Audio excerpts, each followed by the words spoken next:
Students মাত্র 12খানা short question এসেছে, বিভৎস ইম্পর্টেন্ট শর্ট কোশ্চেন। এই 12খানা করে গেলে আশা রাখছি 3-4টে পাবেই পাবে 1 নম্বরে, ঠিক আছে? না তার ফার্স্ট শুরু করে কি বলছে, 10 দিন এবং 2 মাসের অনুপাত লেখো।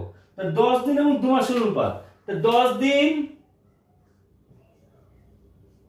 ও 2 মাস, তাই না? 2 মাস এর অনুপাত লিখতে বলেছে, কত হবে, তাই না? আচ্ছা, এখানে কি বছর মাস দিন যদি করি সেরকম সিস্টেম মনে আছে? ডান দিকে গুণ করতে হয়, বাম দিকে ভাগ করতে হয়। ডান দিকে বছর থেকে মাস কি হবে ইনটু 12, মাস থেকে দিন ইনটু 30, ঠিক আছে? উল্টো করলে দিন ইনটু মাস ভাগ 30 ভাগ 12, এই হচ্ছে সিস্টেম। ডান দিক ডাগু মানে ডান দিকে গেলে গুণ করতে হবে, আর বাঁ দিক, তাই না? ডাগু শব্দ ডাগু দিয়ে, যারা আমার ভিডিও দেখো যারা জানো তারা বুঝতে পেরেছে ডাগু। আচ্ছা, এখানে কি করতে হবে, দিন আর মাস। তাহলে কোনটা কি করবো, আমার কোনটা নিয়ে যাওয়ার সুবিধা? আমার দিনে নিয়ে যাওয়ার সুবিধা। দিনটা ছোট করে লাস্টে দিন রয়েছে, কারণ ওদের দিনে নিয়ে যেতে গেলে সবসময় গুণ করতে হবে। তো কত দিয়ে গুণ করতে হবে, মাসকে দিনে নিয়ে যেতে 30 দিয়ে গুণ করতে হবে। তাহলে এটাকে 10 দিন থাকলো। কারণ অনুপাত কি, অনুপাত হচ্ছে তোমরা জানো ইউনিটলেস, মানে একক ছাড়া হয়। তাহলে একক ছাড়া যদি হয় তার মানে একক কেটে যাবে। একক সেম একক থাকলে তো কাটবে না, তো কাটবে না। তাহলে এককটা সেম করতে হবে, একই রকম করতে হবে, ঠিক আছে? এইটা দিন আছে, এইটা যদি দিন, ওই দিন কেটে যায়, মাথা রাখতে হবে। আমার যারা স্টুডেন্ট যারা জানো তারা তো বুঝে নিয়েছে অলরেডি। তাহলে এটা দিন, 10 দিন ইনটু তার দিন সমান হয়ে গেল 10 দিন, আর 2 মাস কি হবে, 2 মাস হচ্ছে 30 দুগুণে 33, তাই না? 30 ইনটু 2, এইটা মাস দিন হয়ে গেল। এবার তুমি অনুপাত করো, 10 কত, এই দুটো অনুপাত চেয়েছে, 3 দিয়ে দেবো। আচ্ছা, 30 3 60, তাহলে কত হচ্ছে, তাহলে 0 কেটে গেলে 1:6, বাস হয়ে গেল। নেক্সট অঙ্ক কি বলছে, নেক্সট হচ্ছে কোন মূলধনের বার্ষিক শতকরা সুদের হারে ড্যাশ বছরের সরল সুদ ও চক্রবৃদ্ধি সুদের পরিমাণ সমান হবে। তো সরল সুদ আর চক্রবৃদ্ধি সুদ কখন সমান হয়, কখন সমান হবে? ধরো 100 টাকার 10%, ধরো মনে করো 100 টাকার 10% সরল সুদ, ঠিক আছে? 100 টাকার কত 10% সরল সুদ হলো। তাহলে 100 টাকা 10% সরল সুদ দিলে 1 বছরে আর কি বার্ষিক, এটা কি বার্ষিক সরল সুদ। তাহলে 1 বছর পরে কি কত হবে তাহলে টাকাটা, এই 10 টাকা সুদ হলে সুদের সুদ কত হবে, 110 সুদ আসল হবে, ঠিক আছে? কি বলা বুঝতে পেরেছো? আচ্ছা, তেমনি যদি 100 টাকা সরল সুদ 10 টাকা হয়, তাহলে 1 বছর পরে কি হবে, এরকম যদি গ্রাফ করো, এই যে গ্রাফ করে যদি এখানে 1 বছর শেষ, ঠিক আছে? 100 টাকা ফার্স্টে দিল, 10 টাকা কি হয় সুদ হয়। তাহলে সুদ আসল কত হচ্ছে 110, 100 প্লাস এই 10 সুদ আসল, তারপরে 110 টাকার পরের বছর আবার কি এই 110 টাকার উপর সুদ হচ্ছে, সেটা তো চক্রবৃদ্ধি সুদ, তাই না? আস্তে আস্তে বাচ্চা বলে কথাটা বলে, ঠিক আছে? কাউকে তুমি টাকা দিতে বলে চক্রবৃদ্ধি সুদের টাকা দিবি, তারপরে কি 1 বছর পরে যে টাকা হবে সেই টাকা দিয়ে আবার সুদ। আর সরল সুদ মানে কি, তুমি 10% দাও, তো প্রথম বছর 10%, তারপরের বছর 10%, তারপরের বছর 10% থাকবে। কিন্তু চক্রবৃদ্ধি সুদ 10% আগে দিলে কি হবে, প্রথম বছর পরে কন্ডিশন করা থাকে, প্রথম বছর পরে 10 টাকা বেড়ে যে মানে 10 টাকা সুদ দিয়ে আবার যেটা বাড়বে, যে আসলটা সুদ আসল সেটা তার উপর সুদ দাও। তার প্রথম বছরের ক্ষেত্রে প্রথম বছর মানে 1 বছরে সুদ আর চক্রবৃদ্ধি সুদের সমান হয়, সরল সুদ আর চক্রবৃদ্ধি সুদের সমান হয়। তাহলে ড্যাশে কি বসবে, ড্যাশে হচ্ছে 1 বছর, ঠিক আছে? হয়ে গেছে। আচ্ছা, নেক্সট হচ্ছে গিয়ে বার্ষিক 10% সরল সুদের হারে এ টাকার বি মাসের সুদ কত। তিনটা দিয়েছে, এ বি সি ডি, চারটে দিয়েছে, কোনটা হবে বলো? আচ্ছা, সেটা কি বার্ষিক 10% হারে, তাহলে ওই যে আমি সিস্টেম বলেছিলাম কি, ওই যে তোমরা সেগুলো করবে, সুদ চেয়েছে, তাহলে বড় আই কিন্তু পিটিআই, তাহলে জিনিসটা কি বড় আই পিটিআর, আইটা আর হয় মানে আই হয় পিটিআর, ঠিক আছে? তাহলে বড় আই বের করতে দিয়েছে, বড় আই বের করতে সুদ বের করতে দিয়েছে, তাই না? আচ্ছা, তাহলে পরপর ডেটাগুলো লিখে যাও। বার্ষিক 10% মধ্যে এটা হচ্ছে 10% হলো। আচ্ছা, 10%, আর তারপর কি বলছে এ টাকা, তার প্রিন্সিপাল হচ্ছে আসল হচ্ছে এ টাকার বি মাসের সুদ, এটা বি মাস, এটা সাবধান, এটা বি মাস। আমি বলেছিলাম বারবার অঙ্ক পরিমিতি করার সময় বলেছিলাম যে একক হইতে সাবধান, একক সমান করতে হবে, কিন্তু এটা বি মাস। আর এটা কি 10% কি, দেখো 10% আগে কথাটা কি লেখা আছে, বার্ষিক, এখানে লেখা আছে বার্ষিক, বার্ষিক 10%। তার মানে কি এই যে বার্ষিকটা রয়েছে না, এই বার্ষিকটা ঠিক আছে, এই মাসটাকে চেঞ্জ করে কি দিতে বছর নিতে হবে, কত কিসে নিতে হবে, বছর। একটু যেটা করালাম, তারপর 12 দিয়ে ভাগ করতে হবে, তারপর বি মাস সমান কত হবে, বা সমান কি বি বাই 12 বছর হয়ে গেল। এবার করে দেবে, বড় আই বের করবে, বড় আই করলে সূত্র কি পিটিআর বাই 100, তাই না? হয়েছে। আচ্ছা, পি কত, পি হচ্ছে কি তোমার এ, পিটি কত, টি কত, টি হচ্ছে B by 12 into B by 12 PT আর কত 10% মানে 10, এটা হচ্ছে 100। কাটো কাটো কাটো, ঠিক আছে। আচ্ছা তাহলে কি হচ্ছে তাহলে, এবার উপর আমি বলেছিলাম উপরে অংশ উল্টায় না, তাই না? তাহলে এ ইন্টু বি, নিচে কত আছে 10 ইন্টু 12, তাই না? ঠিক আছে, তাহলে কত হচ্ছে আমরা দেখি, আর কিছু করা লাগবে কিনা, লাগবে না। তাহলে কত হচ্ছে দেখো, এ বি বাই 120, কারণ কত নম্বরে আছে, বি নাম্বার আছে, বি এরটা হচ্ছে আনসার, ঠিক আছে, বি এরটা হচ্ছে আনসার। আচ্ছা, এবার আসছে 4 নম্বর অঙ্কটা। 4 নম্বর অঙ্কটা কি বলছে, নির্দিষ্ট আসলের উপর সমান হারে সরল সুদ হলে 2 বছরের সরল সুদ, 2 বছরের সরল সুদ, ঠিক আছে, চক্রবৃদ্ধি সুদের তুলনায় বেশি। এটা সত্যি কি মিথ্যা?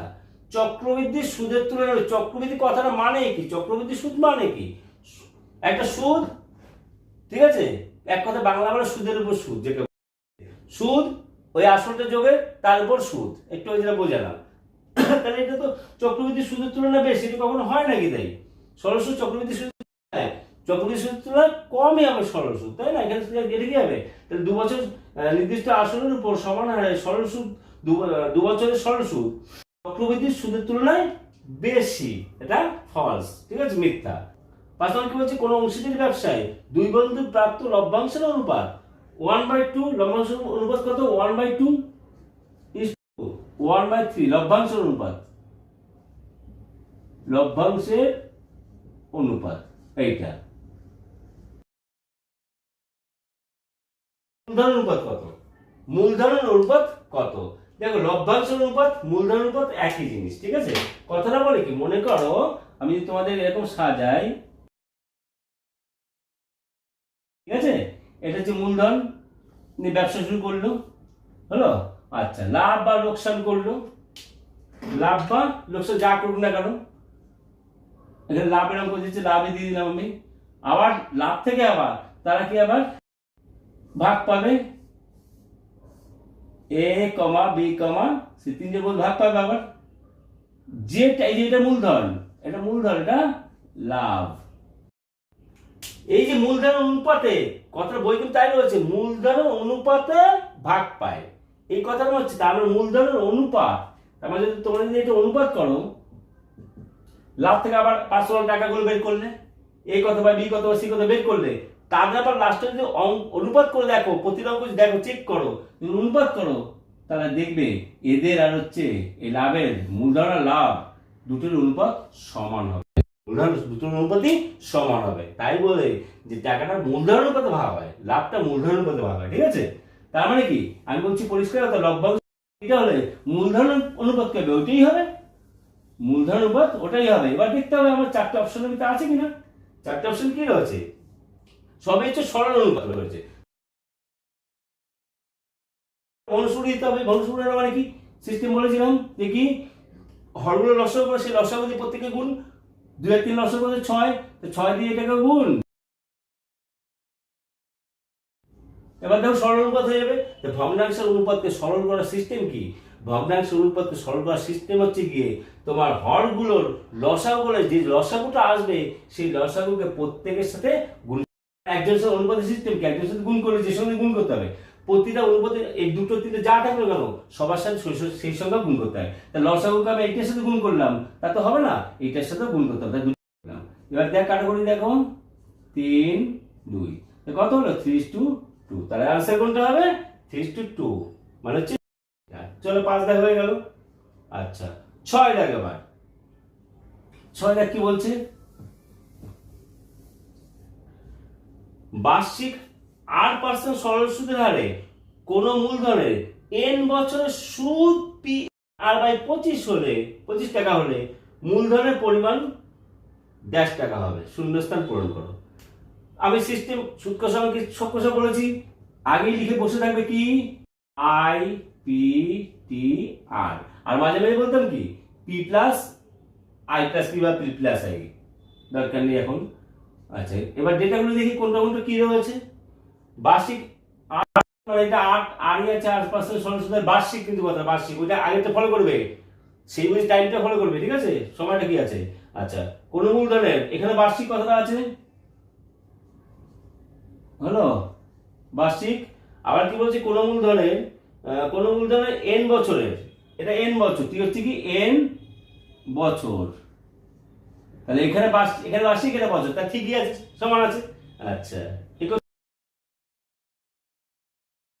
মানে এইটা ঠিক আছে, বড় হয় তাই না, PNR বাই 25, এটা টাকা হলে মূলধনের পরিমাণ 10 টাকা, মূলধন পি কত হবে, পি এর সূত্র কি হবে, তাই না, পি সূত্র কি হবে, বড় ইকুয়াল টু PTR বলেছিল, মনে আছে, পি কত, পি হচ্ছে কি টিআর, তাহলে কি হবে টি এরটা বড় আই বাই টিআর, বড় আই বাই টিআর, তাহলে কি পি ইকুয়াল টু কি হবে বড় আই বাই, এই যে পিটা রেখে উল্টো সমাধান, আমাদের যা ভিডিও তারা জানো কিন্তু উল্টো সমাধান, পি ইকুয়াল টু কি হবে টিআরটা এদিকে নিয়ে আসতে হবে, তো বড় আই বাই টিআর, বড় আই বাই টিআর। এবার তোমার বলেছিলাম যে ভাগের সূত্রে গুণ 100, গুণের সূত্রে ভাগ 100, আগেরটা ছিল কি গুণের সূত্রে ভাগ 100 বাই 100 করলাম, আর এটা ভাগের সূত্র বাই আছে, বাইয়ের সূত্র বাই থাকলে সূত্রটা হয়ে আসলো।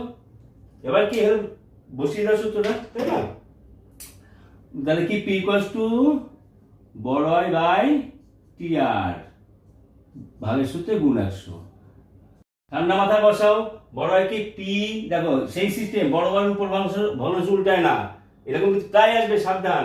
তো বড় আই দিলাম, আই এর যে আই মান উপরে দিলাম, একটু বেশি বড় হয়ে গেছে, পরের বার দেখছি। আচ্ছা বড় আই কি বলেছে PNR বাই 25, আর হয়ে গেল নিচে টিআর, টি কত, টি হচ্ছে কি তোমার এন, আর হচ্ছে কি আর কত, আরই আছে, আর গুণ 100, কেমন লাগছে দেখতে, তাই না, কেমন লাগছে, এটাকে ঠিকঠাক করতে হবে। আমার সেই সিস্টেম বাই কোথায় রয়েছে, বাই রয়েছে বড় ভাই, এইটা বড় ভাই দিলাম, বড় ভাইয়ের উপর অংশ উল্টায় না, তাহলে PNR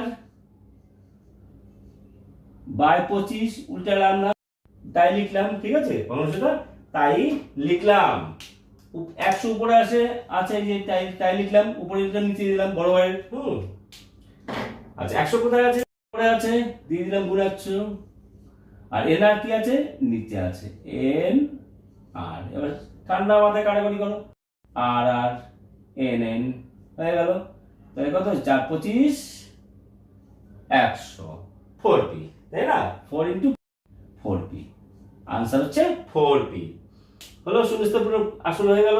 আচ্ছা 7 নম্বর হয়ে গেল, 7 নম্বর বিভৎস ইম্পর্টেন্ট, কিন্তু বিভৎস ইম্পর্টেন্ট প্রশ্নগুলো যেগুলো এক নাম্বার দিচ্ছি, আসবে বলে ভুল হবে, আসবেই, এটা মাথায় রেখে চলো কিন্তু, ঠিক আছে। আচ্ছা 7 নম্বর হচ্ছে দুটি বৃত্ত পরস্পরকে অন্তঃস্পর্শ করলে, কেন্দ্রদ্বয়ের ব্যাসার্ধ দুটি দৈর্ঘ্যের ড্যাশ, দুটো বৃত্ত আঁকবো, একটা বৃত্ত, ঠিক আছে, আর একটু অন্য কালে দিয়ে আঁকি, অন্তঃস্পর্শ করলে, এরকম বাইরে না কিন্তু, এরকম বাইরে না, ঠিক আছে, অন্তঃস্পর্শ ভেতরে, তার মানে ভিতরে ঢোকাতে হবে, একটা বলের ভিতর একটা বল, ঠিক আছে, একটা বলের ভিতর আর একটা বল, মানে একটা বৃত্তের ভিতর আরেকটা বৃত্ত, বলতো না, বলতো হচ্ছে গোলক হয়ে যায়, যাও, সেরকম টাচ করে থাকবে, এই যে একটা বল টাচ করতে হবে, স্পর্শ বলেছে, এই ঠিক আছে। আচ্ছা এবার দেখো এই ব্যাসার্ধ কোনটা, এই ব্যাসার্ধ এইটা দিলাম একটা, আর বড় বৃত্তের ব্যাসার্ধ কোনটা, এরকম একটা দিলাম। তো কি বলেছে দুটি বৃত্ত পরস্পরকে অন্তঃস্পর্শ করলে কেন্দ্রদ্বয় দূরত্ব কোনটা হবে, কেন্দ্রদ্বয় দূরত্ব হচ্ছে কোনটা হবে, এই যে এইটা, এইখান থেকে এই যে দুটো বৃত্তের কেন্দ্রদ্বয় দূরত্ব কোনটা হবে, এইটা হবে, ঠিক আছে, এইটা হবে। হলো, তুমি যদি নাম দিয়ে করো তাও ঠিক আছে। এটার নাম দাও পি, এটার নাম দাও কিউ। তা পি, পি আর কিউ হচ্ছে কি, পি হচ্ছে এই বিন্দু, এই বৃত্তের হচ্ছে সেন্টার কেন্দ্র, আর কিউ হচ্ছে এই বৃত্তের সেন্টার মানে কেন্দ্র। হলো, কেন্দ্র দূরত্ব বলেছে, দূরত্ব কি বলছে, ব্যাসার্ধ দুটি দৈর্ঘ্যের, ব্যাসার্ধ দুটি দৈর্ঘ্যের, ব্যাসার্ধ একটা কি, একটা হচ্ছে এইটা, ঠিক আছে, তাই না? হলো, আর একটা কি, এইবার দেখো একদিকে দিলাম মানে এইদিকে দেখলে বুঝতে দিলে পারতে আর কি ব্যাপারটা কি হলো, ঠিক আছে। আচ্ছা, আর ওদিকে দিলাম, ওদিকে দিলাম বলে অতটা বুঝতে পারবে না, যাও এটা মুছে দিয়ে এইদিক দিই, এটাই বুঝিয়ে দিই, তাহলে বুঝতে পারবে। ব্যাসার্ধ দুটি দৈর্ঘ্যের, ব্যাসার্ধ মানে এই যে সেম কেন্দ্র থেকে বাইরের বৃত্তে, বড় বৃত্তে ব্যাসার্ধ কোনটা হবে, এই যে পাশে আছে, ঠিক আছে, এখানে এখানে এই এই এইটা হচ্ছে কি কি, এই ডিস্টেন্সটা কি, বৃত্তের ব্যাসার্ধ এই মাপটাই এখানে দিলাম, ঠিক আছে, সরে নিলাম। হলো, আর ছোট বৃত্তের ব্যাসার্ধ এই ব্যাসার্ধ এই, এই হচ্ছে ছোট বৃত্তের ব্যাসার্ধ। সেটা এর উপর করি, দাগের উপর করি, তাহলে এরকম বোঝায়। এখান থেকে এটা হচ্ছে বড় বৃত্তের ব্যাসার্ধ, তাই না? আর এইখান থেকে হচ্ছে এইটা হচ্ছে কি ছোট বৃত্তের পর্যন্ত, এইখান থেকে এই পর্যন্ত হচ্ছে ছোট বৃত্তের ব্যাসার্ধ। তার মানে বড় বৃত্তের ব্যাসার্ধ মাইনাস ছোট বৃত্তের ব্যাসার্ধ করলে কেন্দ্র দূরত্ব হয় না? যদি আমি এরকম এখানে পি কিউ আর দিয়ে দিই, আর ও বড় বৃত্তের ব্যাসার্ধ আর কিউ মাইনাস ছোট বৃত্তের ব্যাসার্ধ কি আর পি, তাহলে কেন্দ্র দুটো দূরত্ব হয়। আমার লাগবে কি কেন্দ্র দুটো দূরত্ব, বলেছি কেন্দ্র দুটো দূরত্ব কত, তাহলে পি কিউ কত, পি কিউ কেন্দ্র দূরত্ব, ব্যাসার্ধ দুটি দৈর্ঘ্য মানে কেন্দ্র দূরত্ব, কেন্দ্র দূরত্ব কি বলা যায়, বড় ব্যাসার্ধ মানে আর কিউ, বড় ব্যাসার্ধ মাইনাস ছোট ব্যাসার্ধ, ছোট বৃত্তের ব্যাসার্ধ কি আর পি। তার মানে কি বলছে, ব্যাসার্ধ দুটি দৈর্ঘ্যের অন্তরফল, ব্যাসার্ধ দুটি দৈর্ঘ্যের অন্তরফল হবে, কথাটা কি হবে, অন্তরফল শূন্যস্থান, ঠিক আছে। আচ্ছা, নেক্সট চলো, অর্ধবৃত্তস্থ ড্যাশ শূন্যস্থান পূরণ করো। হ্যাঁ, অর্ধবৃত্তস্থ কোণ ড্যাশ, তার মানে কি 37 নম্বর পর্যন্ত পুরো হেডিংটা। অর্ধবৃত্ত কি জানো তোমরা, অর্ধবৃত্তস্থ কোণ সমকোণ, মানে বৃত্তের অর্ধেক, অর্ধবৃত্তস্থ মানে অর্ধেক, অর্ধেক বৃত্তের উপর অবস্থিত। ফুলবৃত্ত, অর্ধবৃত্ত কি হবে, কেটে দেব, সেন্টার বরাবর কেন্দ্র বরাবর দিলাম। অর্ধবৃত্ত মানে কি, যদি এ চাপ, এই যে অর্ধবৃত্ত অর্ধবৃত্তের উপর অবস্থিত, এপিবি আমি কিন্তু বারবার বলেছিলাম বৃত্তের, বৃত্তের উপর অবস্থিত হলো অর্ধবৃত্তস্থ, মানে অর্ধবৃত্তের উপর অবস্থিত। অর্ধবৃত্ত কোনটা, এইটা নিশ্চয়ই, এইটা কিন্তু অর্ধবৃত্ত, এটা কিন্তু অর্ধবৃত্ত, অর্ধবৃত্ত কোনটা, এখান থেকে শুরু করে এই বি পর্যন্ত, তার মানে কি এ পি বি চাপটা হচ্ছে অর্ধবৃত্ত, ঠিক আছে, এ পি বি এই চাপটা হচ্ছে কি কি অর্ধবৃত্ত, ঠিক আছে, যেখানে যে বই যা লেখা থাকবে। তো এর ভিতরে অবস্থিত কোন কোনটা হবে, বৃত্তের উপর অবস্থিত কোন কি বলেছিলাম আমি সবসময় বোঝানোর সময় কি বলেছিলাম, বলেছিলাম যে বৃত্তের উপর অবস্থিত কোন মানে হচ্ছে বৃত্তকে টাচ করে দিয়ে, বৃত্ত একটা বৃত্ত মানে কি বোঝায়, ব্যাস ব্যাসার্ধ কেন্দ্র কিচ্ছু না, বৃত্ত মানে শুধু বোঝায় এই যে এই হচ্ছে বৃত্ত। বৃত্তের উপর অবস্থিত বললে কি বোঝায়, পয়েন্টের উপর, বৃত্তের উপর যে পয়েন্ট তার পয়েন্টের উপর অবস্থিত। বৃত্তস্থ চতুর্ভুজ, তার মানে কিন্তু এই একটা চতুর্ভুজ, বৃত্তস্থ চতুর্ভুজ নয়, বৃত্তের উপর অবস্থিত, মানে বৃত্তটা কি এইটাই হচ্ছে বৃত্ত, বৃত্তের কোনো জায়গা বৃত্ত নয়, ঠিক আছে। হলো, তার মানে কি বৃত্তস্থ চতুর্ভুজ তখন মানে সেগুলো কি বলে, বৃত্তের উপর অবস্থিত, চারটি পয়েন্ট লাগবে, এরকম ভাবে করে দিলে এবার টাচ করতে হবে, ঠিক আছে। হলো, তেমনি বলছে অর্ধবৃত্তস্থ মানে কি, অর্ধবৃত্তের অর্ধবৃত্ত পেয়ে গেলাম এপিবি, হলো, তার উপর অবস্থিত কোনটা করো, উপরে একটা যে কোনো পয়েন্ট, যে কোনো নাও, জয়েন করো, চাপ কোথায়, এই এই এই বৃত্তচাপের উপর অবস্থিত কি করা হবে, তার মানে কি পুরোটা বৃত্ত শুরু এবং শেষ বিন্দু দুটো যে কোণ উৎপন্ন করবে বৃত্তের উপর, শুরু এটা, শেষ বিন্দু এটা বৃত্তচাপে, তাই না, বৃত্তচাপের এই চাপটা শুরু কোণটা এটা, পি তো কোনো একটা বিন্দু, তাহলে এ থেকে শুরু হচ্ছে বি পর্যন্ত শেষ হচ্ছে, তাহলে প্রথম বিন্দু লাস্ট বিন্দু যে কোণটা উৎপন্ন করবে, এই বিন্দু দিলাম, ঠিক আছে, এই বিন্দু দিলাম, এই বিন্দুতে প্রথম বিন্দু জয়েন করলাম, লাস্ট বিন্দু জয়েন করলাম, এই কোণটা হচ্ছে অর্ধবৃত্ত। কি হবে, 90 ডিগ্রি হবে জানো তোমরা, তো অর্ধবৃত্তস্থ কোণ কি হয় 90 ডিগ্রি হয়, কত নম্বর উপপাদ্য, 37 নম্বর উপপাদ্য, ঠিক আছে। বৃত্তের অর্ধবৃত্তস্থ কোণ কি 90 ডিগ্রি, মানে এক সমকোণ। সমকোণ বা 90°। আচ্ছা, তারপর 9টা কি বলছে, একই বৃত্তাংশস্থ কোণের মান ড্যাশ। এটা 25 নম্বর উপপাদ্যের হেডিং। একই বৃত্তাংশস্থ, আবার সে বোঝানো, তার মানে কি একই বৃত্তের অংশ, একই বৃত্তের অংশ। আচ্ছা, একই এই যে বৃত্তের অংশ বলতে বোঝায়, একটু আগেই বললাম, ভিতর বৃত্ত না বাইরে বৃত্ত না কোনো বৃত্ত না, বৃত্ত না এইটাই বৃত্ত। বৃত্তের অংশ মানে কি, এইখানে এইটুকুনি অংশ নিতে পারি, তাই না? এই বৃত্তের অংশ কি, এখানে এরকম নিতে পারি, এখানে এইটুকু নিতে পারি। এই যে কেটে কেটে আমি মুছে কেটে বা মুছে এইটুকুনি, এই বৃত্তের আমি বৃত্তটা দেখো, বৃত্তটা আবছা রয়েছে, এখানে এই বৃত্ত রয়েছে, তার অংশ কি এইটুকুনি নিতে পারি আমি। হলো, ঠিক আছে।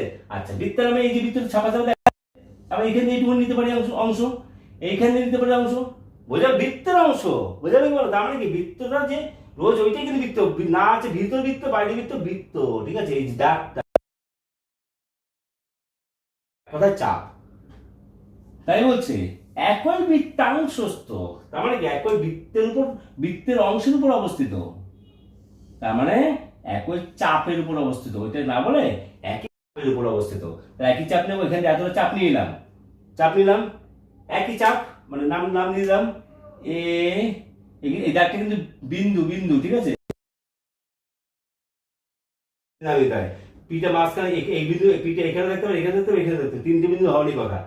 পি চাপের উপর অবস্থিত কটা কোণ হতে পারে, তুমি করে দাও না, এদের কোণ। এখানে বিন্দু দিয়ে আবার সেই প্রথম বিন্দু, প্রথম চাপের প্রথম বিন্দু আর চাপের করলাম, একটা কোণ পেলাম।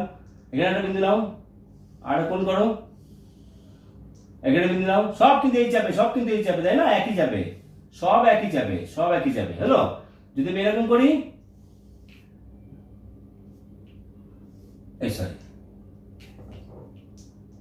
এই দিলাম, আবার দিলাম, এই দিলাম, কিন্তু আলাদা চাপ হয়ে গেল, ঠিক আছে, তাই না? কোনটা, এই কোনটা কোন চাপের অবস্থিত, এই কোণে কোথায়, এখান থেকে এই পর্যন্ত চাপের উপর অবস্থিত, তাই না?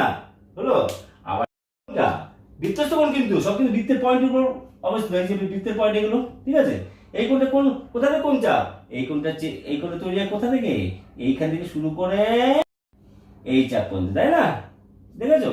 তাহলে এটা হচ্ছে আলাদা চাপের উপর অবস্থিত, কিন্তু এইটা কি হচ্ছে একই চাপের উপর অবস্থিত, মানে এই চাপের উপর অবস্থিত সমস্ত কোণ সমান হয়। আমরা 25 নম্বর উপপাদ্য জানি। আর একটা কথা, ভাইটার কথা বলেছিলাম, প্রতিটা উপপাদ্য করো আর না করো, ঠিক আছে, প্রতিটা উপপাদ্যের হেডলাইনই হচ্ছে একটা জ্যামিতিক সূত্র, প্রতিটি উপপাদ্যের হেডলাইন। তাই বলছো কেন, ওই সমান, প্রতিটা সমান, এই কোণটার মান যা হবে, এই কোণটার মান তাই হবে, এই কোণটার মান তাই হবে। প্রমাণও করেছো তোমরা, ঠিক আছে। প্রমাণটা করবার না করো আমার দেখার দরকার নেই। একটাই জিনিস কি, পুরো 31 থেকে 50 পর্যন্ত যে কটা 20টা উপপাদ্য রয়েছে, সব কটা হেডিং থেকে জানো, হেডিং এর একটা সূত্র, প্রতিটা উপপাদ্য এক একটা সূত্র। এই সূত্র কি বলেছে, একই এই কোথা থেকে পেলে, ওই সূত্র ওই বইয়ের ওই হেডিং থেকে পেলে, কিন্তু ওই উপপাদ্য থেকে পেলে, কিন্তু যে কি একই বৃত্তাংশ সকল কোণের মান সমান হবে, মানে একটা যদি 30° হয়, প্রতিটা 30° হবে। একটা যদি x হয়, প্রতিটা x, হলো, প্রতিটা কোণে x°। এই হচ্ছে ব্যাপার। তাহলে কি একই বৃত্তাংশ সকল কোণের মান ড্যাশ হবে কি সমান। বোঝা গেল? নেক্সট কি বলছে, দারুণ কি শর্ট করছেন। আচ্ছা, বৃত্তস্থ সামান্তরিক, তার মানে বৃত্তের উপর অবস্থিত বৃত্তস্থ সামান্তরিক, একটু বললাম নয়, বৃত্তের এই পয়েন্টগুলো লাগবে, বৃত্তের উপর পয়েন্টগুলো থাকবে, 4টে পয়েন্ট দিতে হবে, তাই না? কারণ সামান্তরিক ক্ষেত্রে 4টে বিন্দু থাকে, বৃত্তস্থ সামান্তরিক, কি হবে, বৃত্তের 4টে পয়েন্ট দেবো। দেখো বৃত্ত সামান্তরিক তুমি যতই যা করো, ঠিক আছে, এটা লক্ষ্য করো, এরকম একটু বেঁকিয়ে দাও,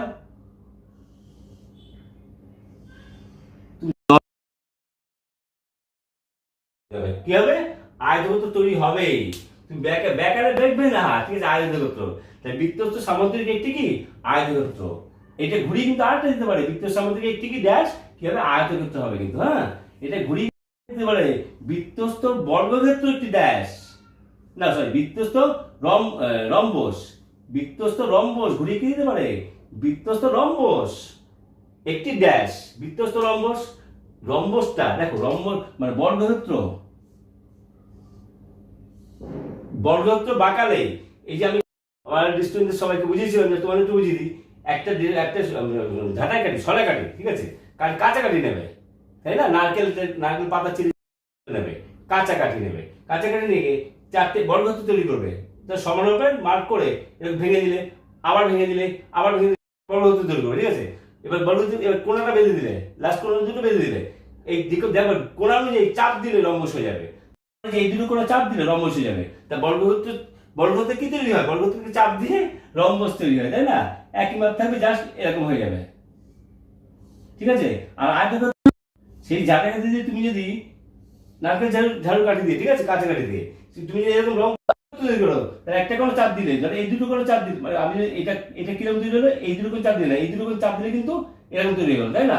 আমি তেমনি এই দুটো কোনো চাপ দিলে হয়ে যাবে কি সামান্তরিক হয়ে যাবে, একইভাবে সামান্তরিক হয়ে যাবে, কোনো কমবে না। আচ্ছা, যে বুঝিয়ে দিলাম। এবার কি বলছে, তাই এইটা প্রশ্নটা ঘুরিয়ে যদি বলি যে বৃত্তস্থ রম্বস, বৃত্তের উপর অবস্থিত রম্বস, রম্বসের 4টে বাহু সমান হবে, 4টে বাহু সমান হবে, তাই না? বাক্য থাকো যা কর কি তৈরি হবে, বৃত্তস্থ রম্বস হবে কি বর্গক্ষেত্র, বৃত্তস্থ রম্বস কি হবে বর্গক্ষেত্র হয়ে যাবে। রম্বস আর বর্গক্ষেত্রের শেপ তো মানে ধর্ম তো প্রায় একই, কিন্তু বর্গক্ষেত্র রম্বসটা হচ্ছে কাট করা হয়, চাপা হয়, তাই না? আচ্ছা, এটা যাও, অত বুঝে লাভ নেই। তাহলে বৃত্তস্থ, ঠিক আছে। আচ্ছা, 11 নম্বর কি বলছে, বৃত্তস্থ চতুর্ভুজের একটি কোণের মান 75 হলে, এইটা দিয়ে বুঝিয়ে দিই না, একটু বাঁকা করে রাখি। বৃত্তস্থ চতুর্ভুজের একটি কোণের মান 75 হলে, বাকি 3টে দিয়েছে নাকি, বিপরীত কোণের মান কত, বাকি বিপরীত কোণের মান কত? একটি বৃত্তস্থ চতুর্ভুজের কি বলছে, একটি কোণের মান 75 ডিগ্রি হলে, এটা আবার একটা সেই সূত্র, কোণ উপপাদ্যের সূত্র, কোণ হেডিং থেকে পাই সূত্রটা, এটা হচ্ছে তোমার 38 নম্বর উপপাদ্য থেকে পাই। বৃত্তস্থ চতুর্ভুজের একটি কোণের মান 75 হলে, বৃত্তস্থ চতুর্ভুজ আঁকলাম, একটি কোণের মান 75 দিয়ে দাও, যে কোনো একটা 75 হলে বিপরীত কোণের মান কত? মনে করো এটা একটু 75 বেশি হচ্ছে, কারণ কি 90 ডিগ্রি এগারো হয়তো 90 ডিগ্রি বেশি হচ্ছে, ধরতে পারে আমরা, তোমাদের ব্যাপারে 75 হলে বিপরীত কোণের মান, এই কোণের মান কত হবে জানো? 38 নম্বর উপপাদ্য থেকে বলছে বৃত্তস্থ চতুর্ভুজের বিপরীত কোণ দুটির যোগফল 180 ডিগ্রি, মানে এইটা প্লাস এইটা, এই দুটো যোগফল কত 180 ডিগ্রি। তাহলে মানে কি দেখো, চতুর্ভুজের বিপরীত কোণ যোগফল, এই কথাটা ভালো করে বোঝো, দেখবে কিন্তু চতুর্ভুজের বিপরীত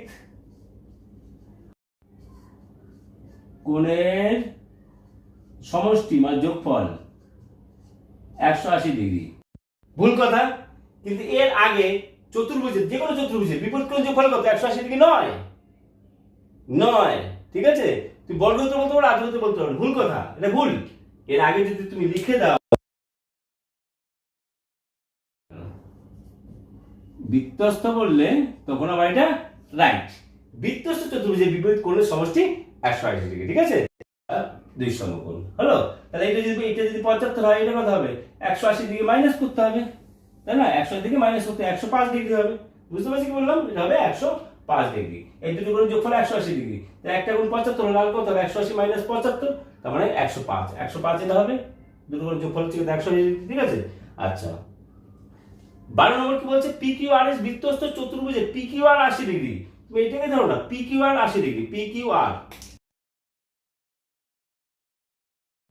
PQRS এখানটা এখানটা 80 ডিগ্রি করতে হবে, হলো। PQRS বৃত্তস্থ চতুর্ভুজের PQR সমান সমান 80 ডিগ্রি, হলো। RSP কত, RSP কত, একই, তাই না? আসলে কত, সেই দুটো করে যোগ, বৃত্তস্থ চতুর্ভুজের বিপরীত যোগ করে যোগফল কত 180 ডিগ্রি, এটা 80 হলে কত হবে, এটা 100 হবে, এটা হবে 100 আনসার। এই যে 12টা পড়লাম, বিবস্ব ইম্পর্টেন্ট, ঠিক আছে। দুটো মানে মোটামুটি 3-4টে পাবেই কিন্তু এখান থেকে, বলে দিলাম পাক্কা। সুতরাং এই 12টা শর্ট কোশ্চেন 1 নম্বরে একদম ভালোভাবে প্র্যাকটিস করে যাও। আর একটা নাম্বার কোথা দিয়ে আসে, সোজা শর্ট কোশ্চেন, ঠিক আছে। 1, 2 নম্বর 4 নম্বর কোথা দিয়ে আসে, ঠিক আছে। যাও, আর কিছু বলবো না। ভিডিওটা কেমন লাগলো অবশ্যই লাইক, শেয়ার আর চ্যানেল নতুন সাবস্ক্রাইব করো, ঠিক আছে? ভিডিও বড় যাচ্ছে, কিছু কথা বলে আপনি টাটাকে বাই বাই। নেক্সট ভিডিও দেখে রাখো, এরকম পরপর ভিডিও আসতেই থাকবে। সাবধান, টেক কেয়ার। অঙ্কে ভালো নাম্বার করতে পেতে হলে আর কি আমার চ্যানেল অবশ্যই যেন, আর ক্রেজি ক্লাসে যদি জয়েন কোনো ব্যাপারই না। যাও, চলো টাটা, বাই বাই, দেখা হবে নেক্সট ভিডিওতে। টাটা।